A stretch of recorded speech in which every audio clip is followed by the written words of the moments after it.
नमस्कार मैत्रिणींनो, मी शीतल. इरा क्षीरसागर किचनमध्ये तुम्हा सर्वांचं मनापासून स्वागत आहे. बऱ्याचदा आपल्या घरात दूध नासतं किंवा फाटतं, तर या नासलेल्या दुधाचं आपण करायचं काय? हा एक खूप मोठा प्रश्न पडतो. पण आज आपण याच नासलेल्या दुधापासून एक भन्नाट आणि तोंडात टाकताच विरघळणारी मिठाई बनवणार आहोत. तर आज आपण बनवणार आहोत मँगो कोकोनट कलाकंद बर्फी. होय, अगदी अर्धा लिटरच नासलेल्या दुधापासून आणि ताज्या नारळाचा वापर करून आपण परफेक्ट हलवाई स्टाईल दाणेदार अशी बर्फी बनवणार आहोत. चला तर मग रेसिपीला सुरुवात करूया. यासाठी मी सगळ्यात अगोदर नासलेले दूध गॅसवर ठेवले आहे. नंतर त्यामध्ये थोडासा लिंबाचा रस घातलेला आहे, कारण दूध पूर्णपणे फाटलेले नाही आणि त्यातून पाणी वेगळं करण्यासाठी आपण या ठिकाणी लिंबाचा रस वापरले आहे. त्यानंतर 5-1 मिनिटानंतर पाणी व मलाई एकदम वेगळे झालेले आहेत.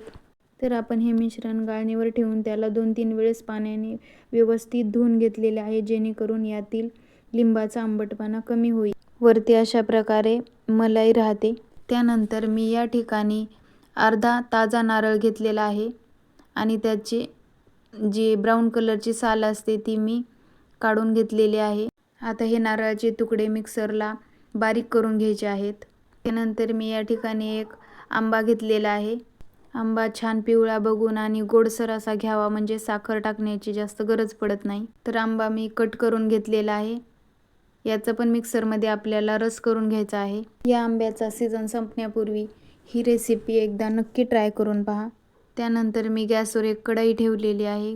कढईमध्ये 1 चमचा तूप घातलेले आहे. तूप छान गरम झाले की आपण अगोदर वाटून घेतलेल्या पांढरा शुभ्र नारळाचा जो किस आहे तो आपल्याला त्या कढईमध्ये टाकायचा आहे आणि व्हिडिओमध्ये दाखवल्याप्रमाणे सतत हलवत हा किस थोडासा मोकळा होईपर्यंत आपल्याला व्यवस्थित परतून घ्यायचा आहे.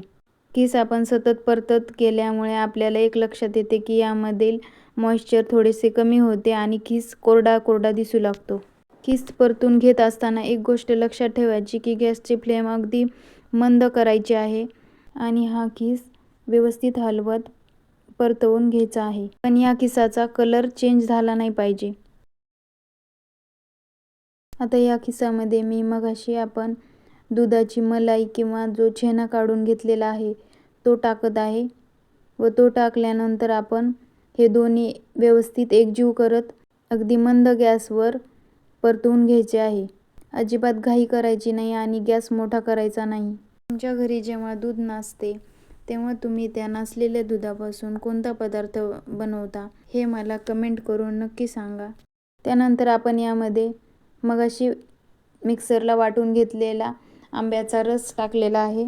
आंब्याचा रस बनवत असताना त्यामध्ये दूध किंवा पाणी अजिबात घालायचं नाही, घट्टसर तसाच राहू द्यायचा आहे. त्यानंतर मी या ठिकाणी 4 चमचे मिल्क पावडर यामध्ये टाकलेली आहे आणि अगदी 1 चमचा ताज्या दुधावरची साय टाकलेली आहे. यामुळे आपल्या बर्फीला खूप छान चव येते. त्यानंतर मी अर्धी वाटी साखर टाकलेली आहे. नंतर छान फ्लेवरसाठी मी चिमूटभर विलायची पावडर टाकलेली आहे. साखर टाकल्यामुळे हे मिश्रण कढईला चिटकू लागते, तर याला झटपट हलवून गॅस बंद करून टाकावा. या ठिकाणी व्हिडिओ घेत असताना माझ्याकडून थोडे कढईला चिकटले आहे मिश्रण, पण तुम्ही लक्ष देऊन करा. त्यानंतर हे मिश्रण एखाद्या तूप लावलेल्या प्लेटमध्ये व्यवस्थित पसरून घ्या. व्हिडिओमध्ये दाखवल्याप्रमाणे त्यावर तुम्ही तुमच्या आवडीचे ड्रायफ्रूट्स कट करून टाकू शकता. त्यानंतर मी या ठिकाणी केशरचे थोडेसे धागे टाकलेले आहेत याच्यावर. तुम्ही तुमच्या आवडीनुसार याला डेकोरेट करू शकता. ही बर्फी बनवण्यासाठी अगदी 15 ते 20 मिनिटे लागतात आणि चवीला तर खूप अप्रतिम लागते ही बर्फी. तर मी माझ्याकडे टुटी फ्रुटी होती रंगीत, त्यामुळे मी थोडीशी ती टाकून घेतलेली आहे की ज्यामुळे आपली मिठाई खूप सुंदर दिसेल. आता ही मिठाई अगदी 5 ते 10 मिनिटं फ्रीजमध्ये मी ठेवून घेतलेली आहे आणि त्यानंतर थोडीशी कोमट असतानाच याचे व्यवस्थित काप करून घ्यायचे आहेत. तुम्ही व्हिडिओमध्ये पाहू शकता की मिठाईचे किती छान काप झालेले आहेत. कोणताही आर्टिफिशियल कलर न वापरता ही मिठाई किती सुंदर दिसत आहे. तुम्हाला ही रेसिपी कशी वाटली हे कमेंट करून नक्की सांगा. व्हिडिओला लाईक करा, शेअर करा आणि चॅनलला सबस्क्राईब करायला विसरू नका.